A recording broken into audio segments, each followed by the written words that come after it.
So pulling wood out of these totes sucks. Today on In the Wood Yard, we got a delivery. Let's load some wood. All the wood, so we're taking them another load. It is a beautiful day here in the wood yard.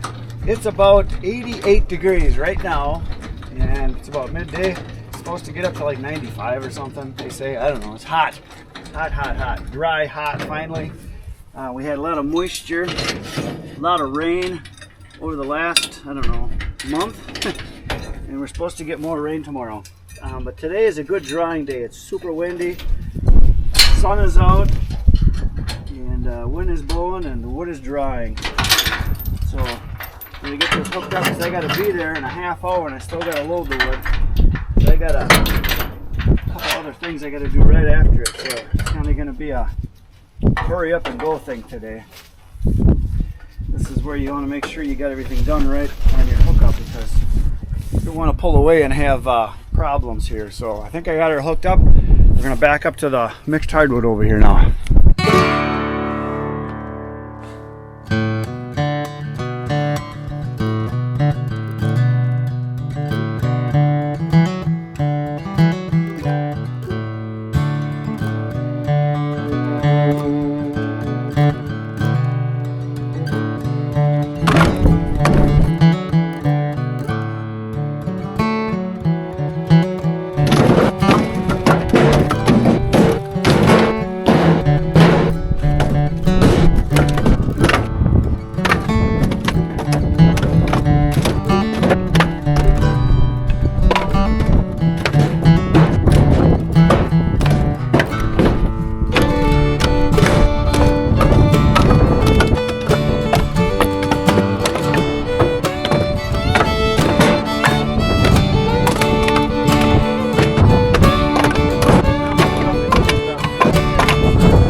Deliver it.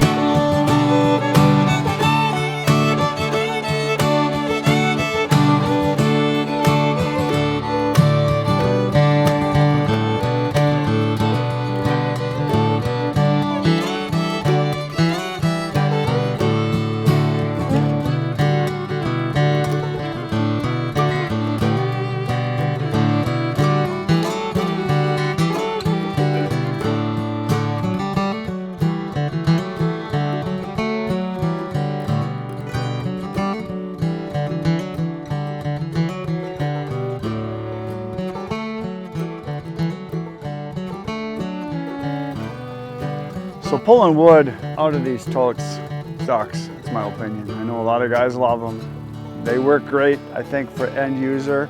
If you're a guy that's producing wood for yourself, to where you can fill them up and leave them stacked, and then pick them up with your tractor forks and put them up next to the boiler, and that's what Bert does. But for me, it just doesn't make any sense. I get guys all the time asking me, how come you don't use totes? You should be using totes because, you know, they're so handy. Well, I know some guys use them and they stack in these. You know, they'll take the top bars off or they'll cut the fronts out and then they stack it in there. And if you stack it as full as you can, the bigger ones, you can get a face cord or a third of a cord in there. And I think that's fine if you're doing 30, 40 of them a year for yourself. But I figured it out because I produce a couple hundred full cords a year. I would need a minimum of 600 just to store the wood in, maybe 700.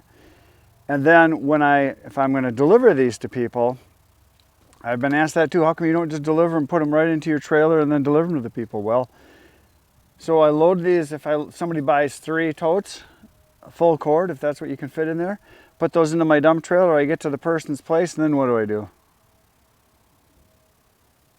I got to unload them somehow. And I don't have a tractor there with forks. So do you just dump them out and let the cages just fall? Do you dig all the wood out of there? How do you handle it? And I found that reaching in here to grab the wood to try to pull it out is a pain in the butt. Because you got to get only the top pieces, and you try to pull one up from the bottom, you can't You just can't get at it, and it's just slow. It's cumbersome. It's just not efficient. For my volume, it just doesn't make any sense. I don't see any really big firewood producers, guys that produce, you know, semi-loads a day. They don't use these totes. They use cages that are much heavier duty, and they're open, and they're strong enough that they can use forks on them, and they can use rotating forks to dump them out of it, and they don't lose their shape. They stay nice and strong and heavy duty. But for my purposes, it just doesn't make any sense. I can't see myself ever using IBC totes unless I quit doing firewood as far as selling it and just store it myself. And I'd still have my tractor so I could move them around, and I would burn wood to heat. But yeah, I just don't see it happening. I've been throwing all the odd sized chunks right out of here because this is stuff I will take home, and I will use this in my fire pit in the backyard or fireplace. And I'm going to pull out all the bigger stuff. So my plan is to get these emptied, and then I'm going to sell this face cord or third of a cord right here. I'm going to get rid of this, and then that full cord can stay there. That's the birch I did a video on a while ago, and that can just stay there until I sell it. And then all these totes I want to get emptied too, and I'm going to probably just move them right over here so they're out of the way, and then we can make another big bin over here because the bins work for me. This is how I like to store the wood, and it works just fine. The wood dries fantastic in here. I have no issues with any kind of mold. I don't have any problems. It's off the ground, it's drying, it's in the wind, catches the sun all the time, and this is what the big firewood producers do. They generally, for the most part, the ones I've been at, they have a gravel surface, and they just pile the stuff as high as they can go with their elevators. These totes here, Bert stacked these in. You can see this was a lot of work to get all this in here. He stacked all this. This is pine that we had laying on the ground, and he wanted to get it off the ground. But after we empty these out, I don't ever see filling totes again like this because of how much time it takes. So I like to dump the wood in the bin and let it dry. So you can see there's pallets on the bottom, and with the sides they stand up just fine. And we've got lots of bins with pallets right now. So that's what works best for me. I want to touch the wood as little as possible. My goal is to get to where I never touch the wood. That's the ultimate goal. Right now I touch it a couple times.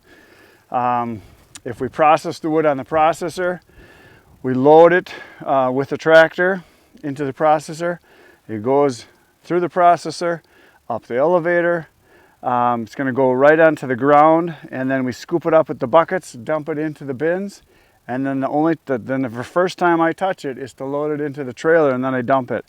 Now there are people that pay me to stack wood, and when I stack wood, then I got to touch it. But I'm getting paid again to do that, so that's not so bad. So that's just kind of my 2 cents on the whole tote thing, because a lot of people get all excited about totes. And like I said, I think for the average person who's doing it for themselves, probably works out just fine if you're going to be moving it from your storage area up to where you're going to be burning it.